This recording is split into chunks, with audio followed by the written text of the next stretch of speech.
Thank you, Rajiv. Thank you. It's very good to be here, even long distance. And thank you for helping me set up all these elements of the computer long distance.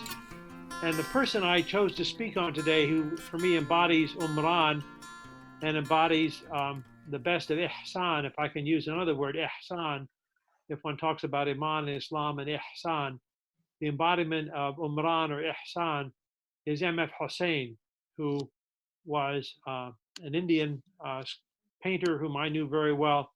And I want to talk about him in perspective today.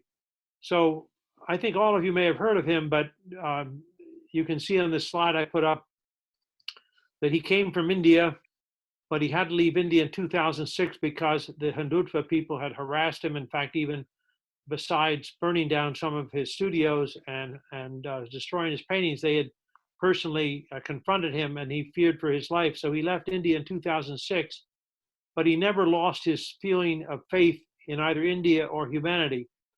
And one of the things he was very engaged to understand were the relations between Muslims and Christians. And I want to talk a little bit about that today, but I want you, first of all, to recognize that I knew him in the last years of his life. And actually, when I was in Doha, in Qatar, in 2010, I arranged a birthday party for him. And it's the first time I've ever arranged a birthday party for someone who's 95. He was 95 years old at a birthday party, and he seemed as if he was just having a teenage party. He seemed like a young person, even though he was 95. So I want to look at this man who then the next year, ironically, the next year he died, that was his last birthday. He never reached 96. He died when he was 95 and 10 months old. So I want to understand a little bit about him, and I want to take you back on a journey that goes through South Asia before and after the colonization. So I want to start back in the 12th century. And let me see if I can do this correctly. I want to go to ask who is a Muslim cosmopolitan, because I want to talk about cosmopolitan. And in my view, Rajiv was talking about being between things like Kabir. I could mention his other friend, Kabir.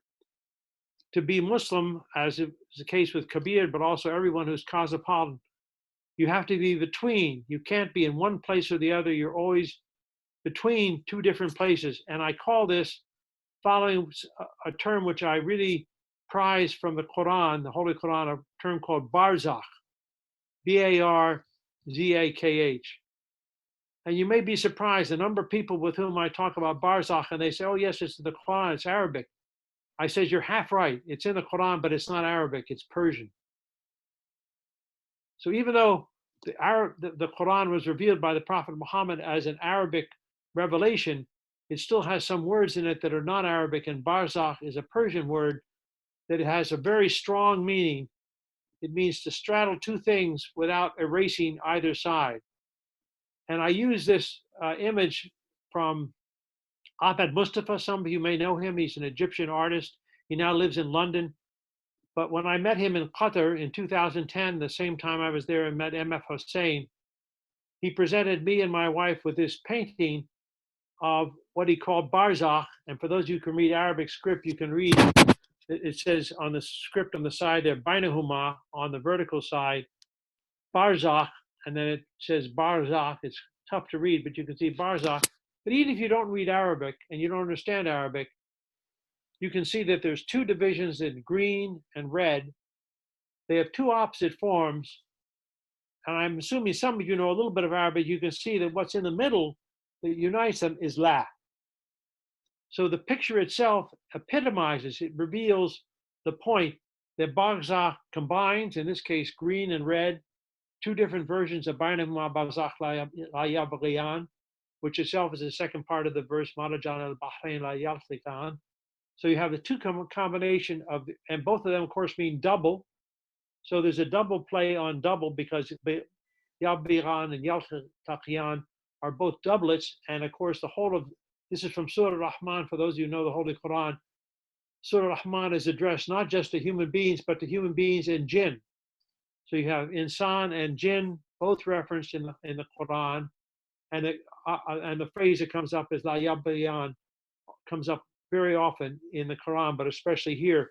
something you do not cross. You do not cross any two borders.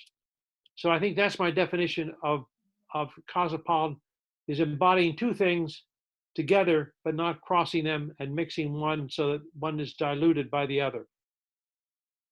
I prefer to call India before modern times Hindustan.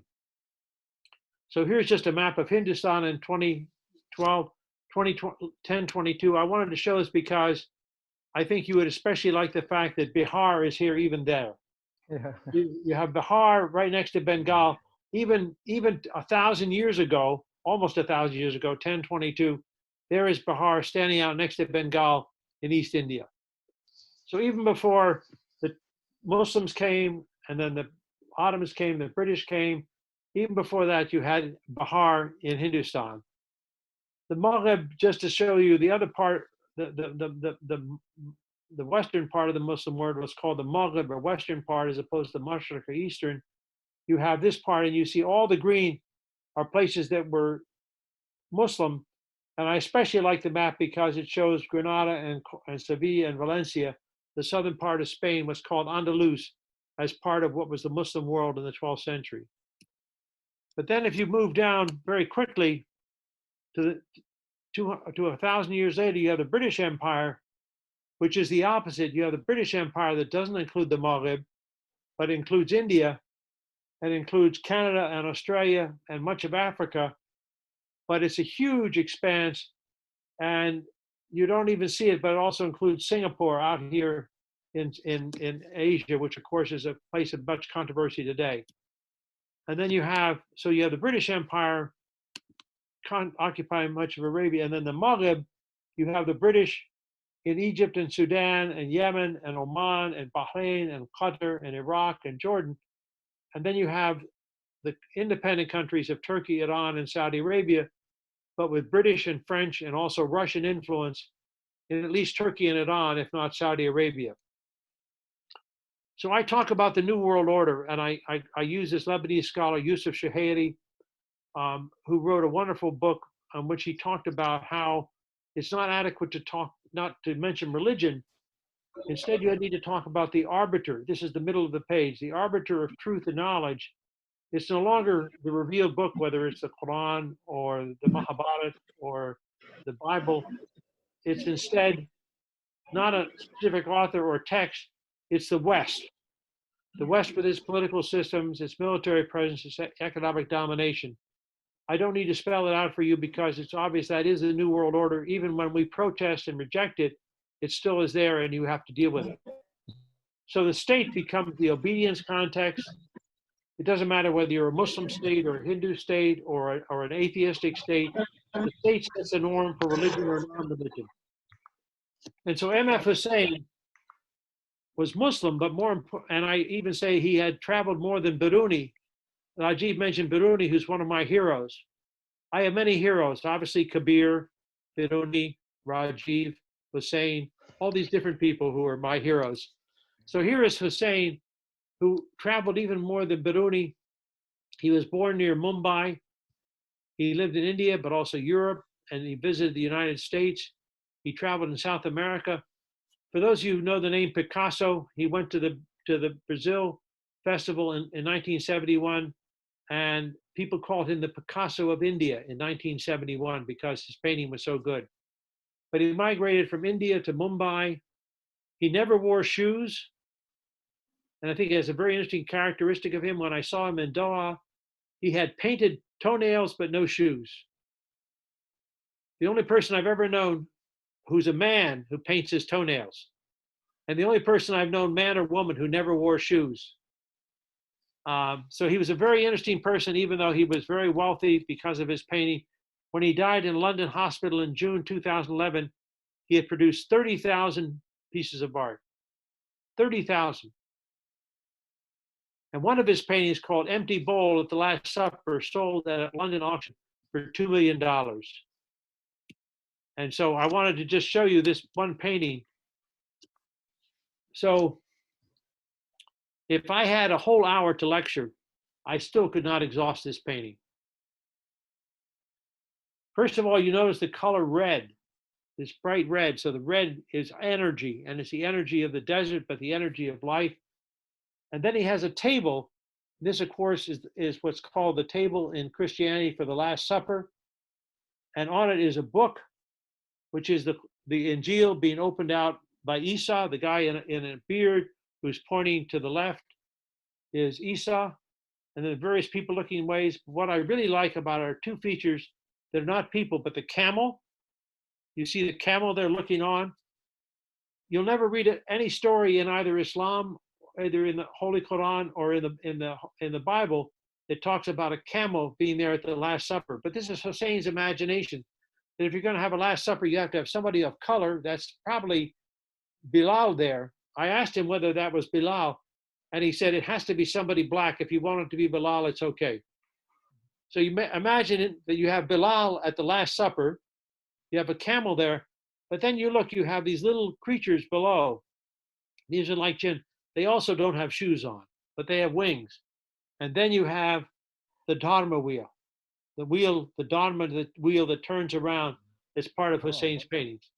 And those are just the most obvious features. But what I love about this painting and love about M.F. Husain is that you don't have one meeting. And when I finally got to talk to him about this, he said, the most important thing is what you have not seen. And I looked at it again. I said, but I've talked about the people. I've talked about the camel. I've talked about the jinn, the bugles. He said, no, the most important thing is what you don't see, the bowls. 1, 2, 3 bowls. And the empty bowl for him is something you have to fill with your own imagination. So here's a painting which seems to have all this mythological significance, this scriptural, this theological, that digs you deep into history, but the real important pathos for the present day are the empty bowls, 1, 2, 3. And those are empty bowls that you have to fill yourself with your own thoughts and your own dreams.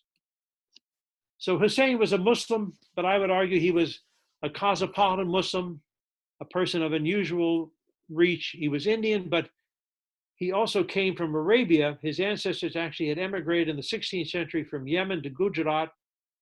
So he was born a Muslim. And when I saw one of his sons recently, about a year ago, when I was in Doha for an event honoring him, I said to the son, I never saw him pray. He said, no, he never prayed in public. But in private, if he was with somebody and he couldn't pray, he would make up the prayers. So when he was in London and very sick, and the day he died, he knew he was going to die, and he got up and said on his bed sheets, Isha prayer. And then he died. So he never made a big deal about religion, but he remained a devout Muslim literally to his dying breath. So he identified with India, but he also saw that it was not entirely a friendly democracy. And he saw that he had to leave in 2006 because of the Hindutva movement.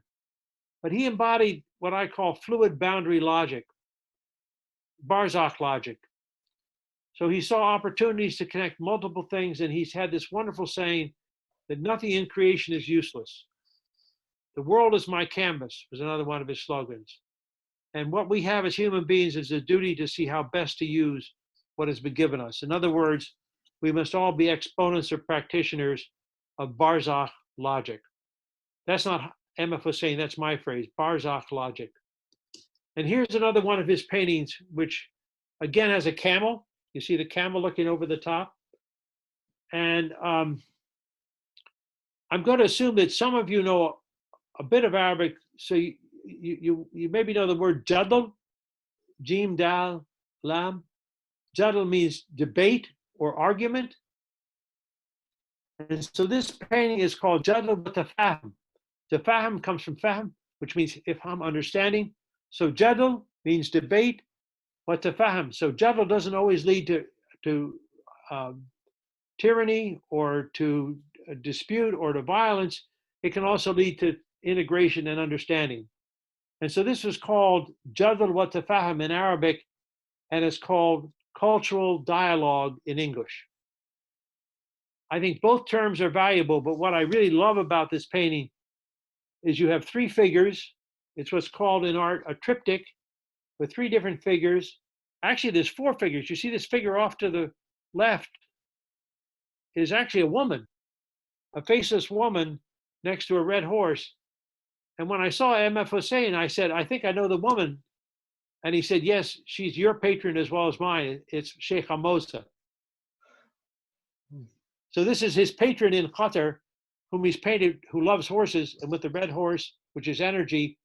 But then the three people, you can easily see that the one on the far right is Christian. He's got a cross on his head. He's in case you missed, he's Christian. He's also holding up three fingers for the Trinity.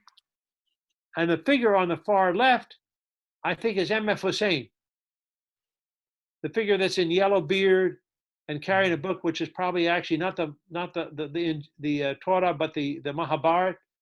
And then in the middle is a Muslim imam holding up one finger, which is Allah or Tawheed. And I hope all of you can recognize the Arabic. When I saw M.F. Husain and I saw this for the first time, these 5 letters in Arabic, I said, this is from the Quran, but I don't recognize it. He said, oh, this is the most important verse of the Quran. I always thought the most important was the Fatiha, the Bismillah. He never denied that that was important, but for him, the most important secret message of the entire Quran was Ha, Mim, Ain, Sin, Qaf.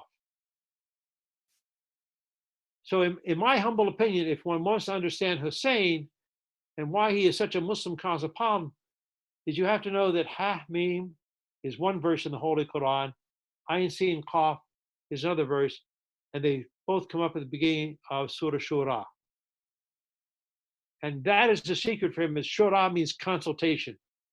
So if you don't understand the Arabic behind this, you don't realize that the consultation, the Jadda wa Tafahum, comes up already as a tribute to the Quran or the message of the Quran, which is if you don't have consultation, you don't have the world that God has created, that Allah has made for creatures to understand each other. So here's this wonderful painting. And by the way, the building behind it is the Museum of Islamic Art in Doha. So he's included modern, ancient, animal. He has a horse and a camel, a woman as well as men. He's included all these elements in a single piece of art. So this is my thought, and I want to end with just a couple of comments about M.F. Husain. Nowhere is he more representative of what I call a cosmopolitan view than relating religion to nation and nation to civilization. So somebody described him as a secularist, and he said, I'm secular in the sense that I believe that all faiths have value. So my disposition, he said, this is when he was 94 years old, my position is not dogmatic. I'm not a fundamentalist. There are different faiths, but everyone has their personal faith. I could be a Muslim or a Christian or a Jew or a secularist, but I have my own faith and it's within me. So he says to himself, I'm not a preacher, I'm not a reformer, I'm not a teacher or a thinker, I'm a painter. And so what as a painter he does is he works with a visual, which becomes a universal, and for him that is Islam. Islam is universal. Now, if you didn't understand Hafmi, Mein, Sin, Qaf, you all can get this one, because there is the Allahu Akbar. You see that at the bottom of the painting? And you see Bilal across there.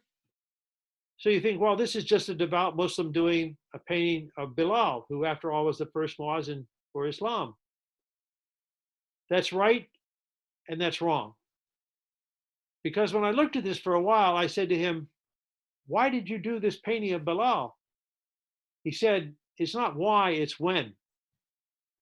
And when he did it was November in 2008. And he did it in November 2008 because Obama had just won the election. And so he's painting Bilal as Obama, or Obama as Bilal. And I said, why would you do that? Because, I don't know how many of you remember, but all the Republicans were trying to give Obama a hard time about being a Muslim. After all, look at the name. Barack Hussein, Obama is not obviously Muslim, but Barack and Hussein are two very Muslim names. And so everyone was trying to say, oh, he's really a crypto-Muslim. And what he was saying, M.F. Husain, doesn't matter whether he's Muslim or Christian, he embodies for America what Bilal embodied for Islam. He is a black man standing to the forefront of public knowledge. And then he added what the Prophet of Islam did and what became the feature of Islam in the first 20 years to put a black man in public. It took America 200 years. Of course, Bilal did not become the Prophet, but he still is a representative of Islam in the very heart, in the very earliest period of Mecca, and therefore he represents for Islam what Osama, oh, I didn't say that, what Obama represented. You see, this is the Republicans always think I get mixed up between Obama and Osama. I meant to say Obama, not Osama. And here is my picture. One of my favorite pictures is somebody took a picture of Husain, and I'm sitting behind him. So you can see it, even at 95, he had much more hair than I did 10 years ago, or than I had had even when I was a very young man. So this is my last message about Husain. The civilization, Islamic civilization, endures as a resource. It offers more than nostalgia. There's no guarantee it's going to prevail against fundamentalism or authoritarianism. There, of course, are Islamist politics everywhere in the world, but there's also the military state. And Muslim Cosmopolitan is an ideal, but it is worthy of attention from recent as well as distant past, not only the Middle East, but also in other in-between places, including South Asia. So that is my 20-minute talk, and I'm happy to answer questions you might have. Thank you very much, Professor. It was really wonderful, insight on this Husain and his painting, his work.